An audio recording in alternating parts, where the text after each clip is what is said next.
Later in the show, but we start with the MVP of the NBA. Giannis Antetokounmpo has until December 21st to sign a Supermax extension with his team, the Milwaukee Bucks.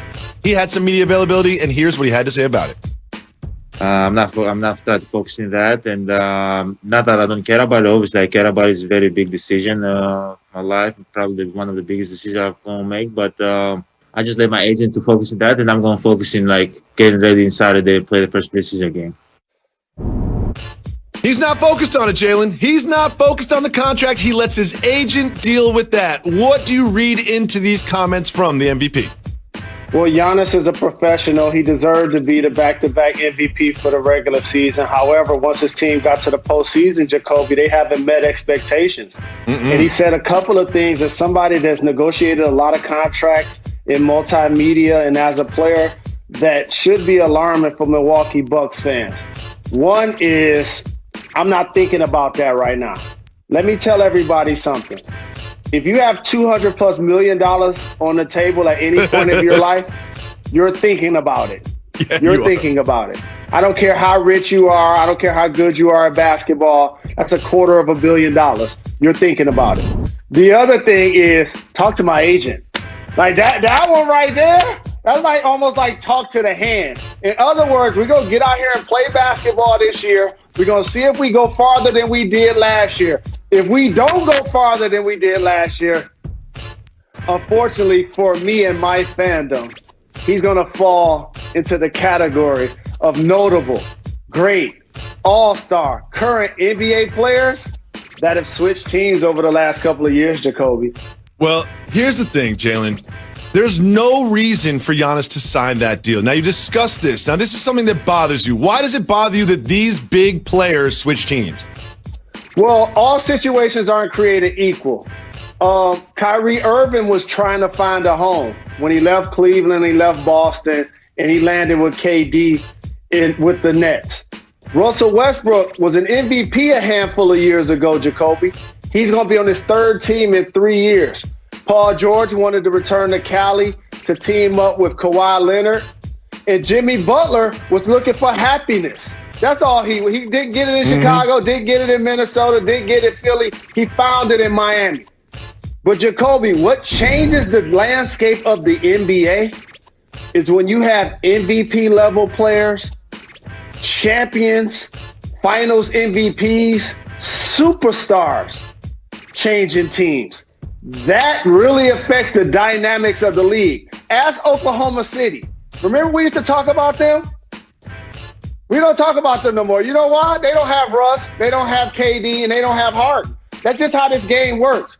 And so when you look at that list, that's probably 10 or 11 of the top 20 players in the entire NBA that have changed teams over the last couple of years. Anthony Davis realized that he wasn't going to get it done with the Pelicans, so he let them know that, hey, I want to go to LA and team up with LeBron.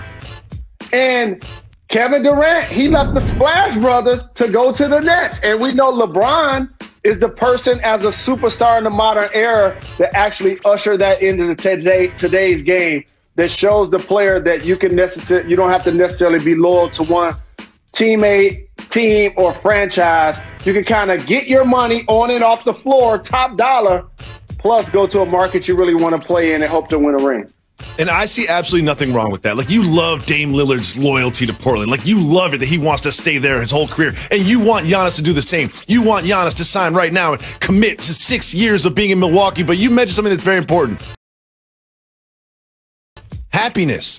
What if Giannis is unhappy with his teammates and his situation and his roster? And what if Giannis is frustrated by losing and not getting over the hump? What if he doesn't like the way that Coach Bud sets up his defense and it's very effective for the regular season, maybe not so much for the postseason? If he's unhappy, why should he stay loyal? Why should he stay if he's not happy? And there's no reason for him to sign an extension right now. That exact same contract, the exact same contract is available to him after this season. So why wouldn't he play this season, see how it goes, see how Drew Holiday and some of the new pieces fit, and then make his decision later? And if he's not happy with the way that they're going, go ahead and switch teams. It's not even about ring chasing. It's about happiness chasing. What is wrong with trying to be happy? Jacoby, let me give you a few examples I saw in NBA history, and I played against a few of these guys. I remember when Kobe and Shaq started their three-peat. Each of those guys enjoyed the championships they won without one another more than the ones that they did together. Kevin Durant just left the Golden State Warriors and the Splash Brothers, Jacoby. That's so he could try to win with the Nets, and he's going to value that more. These all-time great players are just wired different. They're not built like the rest of us, Jacoby. And so the reason why I hope Luka stays with Dallas and Trae Young stays with Atlanta, and I'm glad that Steph is renegotiating with the Warriors, and I hope they get that done. Same with Dame Lillard, is because I want to have a remote control in my hand and actually see great players spread out throughout the NBA. Not only talk about 4 or 5 teams because 8 or 9 of those players play on those squads. Like, we're going into next season.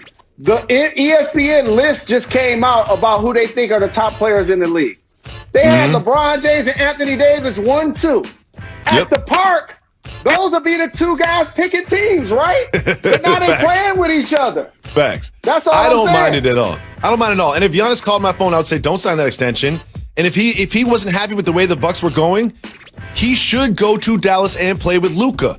He should. It's not about ring chasing, it's about happiness chasing. If that'll make him happy to go down there and play with Luka, then go do that. You don't have to stay in Milwaukee just because they drafted you. You don't have to stay there just because they drafted you. If you're unhappy and you've fallen short of your expectations and the team's expectations, go ahead to a different team. Do what makes you happy. I have no problem with that whatsoever.